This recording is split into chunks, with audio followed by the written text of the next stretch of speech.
আমার রাধারানী কত আশা করে ফুলের মালা গেঁথেছিল, তাম্বুল সাজিয়েছিল, কত যতন করে যে আমার বধূ আসিবে, আমার বধূ আসিবে, আমার বধূর সেবায় লেগে দিব। কিন্তু আজ আমার কানাই কি করলো, আর সখীদের কাছে বলছে, সখী রে, এ সখী, আমার মনে হয় কি জানিস, সিরিয়ালে গেল তো বাবা, আর আমরা জল খাই কাঁপে বলছে, এ সখী, আমার মনে হয় কি জানিস, আমার কি মনে হয় জানো, আমার এই যে সেজো বিছানা, এই যে ফুলের মালা, এই যে তাম্বুল, এগুলো সব বুঝে আমার বৃথা যায় রে সখী। কেন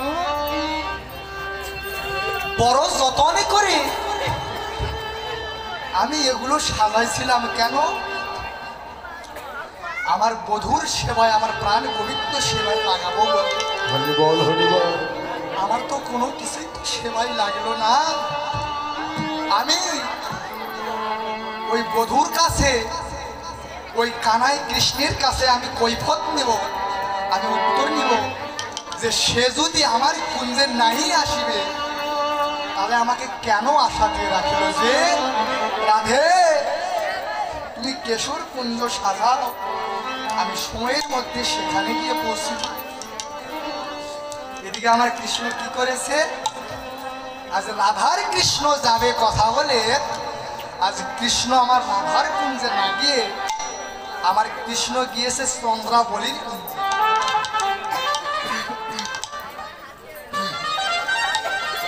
চন্দ্রাবলীর কুঞ্জে গিয়েছে। এদিকে চন্দ্রাবলীর কুঞ্জে আমার গোবিন্দ ভালোই ছিল। এমন সময় সারা নিশি চন্দ্রাবলীর কুঞ্জে থেকে হঠাৎ করে ভোরবেলা আমার শ্রীমতী রাধার কথা মনে পড়েছে, যে আমি রাধাকে তো কথা দিয়ে এসেছিলাম যে রাধে, মানে কর রূপ করে কেশ দ্বারা আমি তাকে বলে এসেছিলাম যে রাধে তুমি কেশর কুঞ্জ সাজাও, আমি সময়ের মধ্যে তোমার ওই কেশর কুঞ্জে যাব।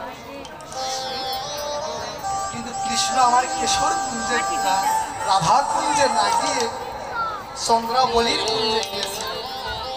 এমন সময় সেই চন্দ্রাকুঞ্জ ত্যাগ করে আমার গোবিন্দ যেন ভয়ে ভূত হয়ে যেন কাঁপতেছে, থরথর করে যেন শরীর কাঁপতেছে। এমন সময় গোবিন্দ এসে দাঁড়াইছেন কোথায়, আমার রাধা কুঞ্জে। তাই বলছে, প্রভাতে উঠিয়া ওরে ভয়ে ভীত হইয়া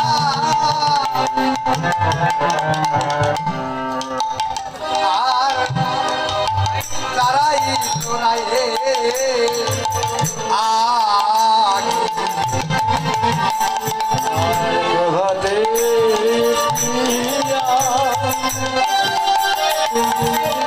ভয়ে ভীত হইয়া দাঁড়াইল রায়ের পাশে, বলি সামনে না করে সে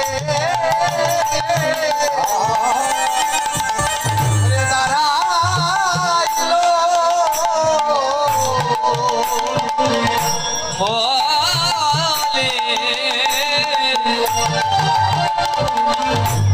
ওরে সামনা করে সে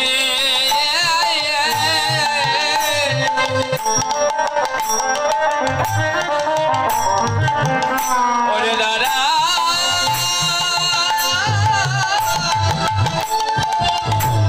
ওরে দাদা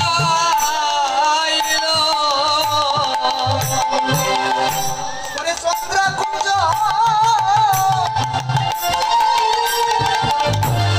ত্যাগ করে এবার রাধা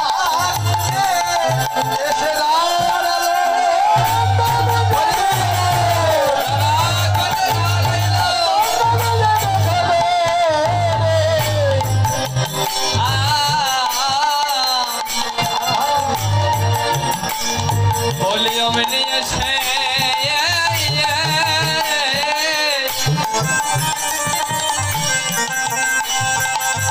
নাগর দাদা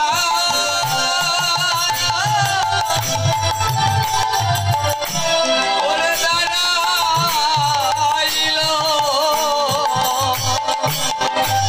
এমন সময় এসে আমার গোবিন্দ সে থরথর থরথর করে কাঁপতেছে। দেখেন কৃষ্ণ বলে ভয় করে না, থরথর করে কাঁপে কেন? সে তো জগতের ভগবান। কৃষ্ণকে যাই মনে করেন বাবা, সে কিন্তু খুব একটা জিতের ছিল না। সে কিন্তু দুষ্টু ছিল। কেমন জানে? এক জায়গায় কথা দিত আর এক জায়গায় গিয়ে বসে থাকিত। রাধারানী বলছে, তুমি কেন এসেছো? তুমি কেন এসেছো আমার কুঞ্জে বলো। কত আশা করে বাবারে একটা কথা বল।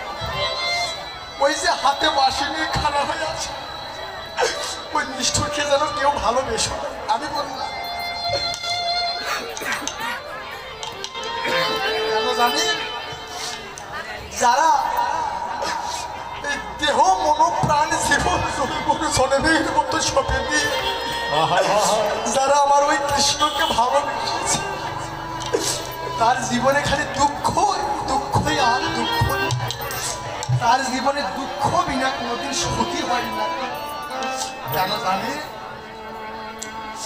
একদিন রাধারানী প্রশ্ন করে, একদিন নারদ প্রশ্ন করেছিল যে হে কৃষ্ণ, হে প্রভু,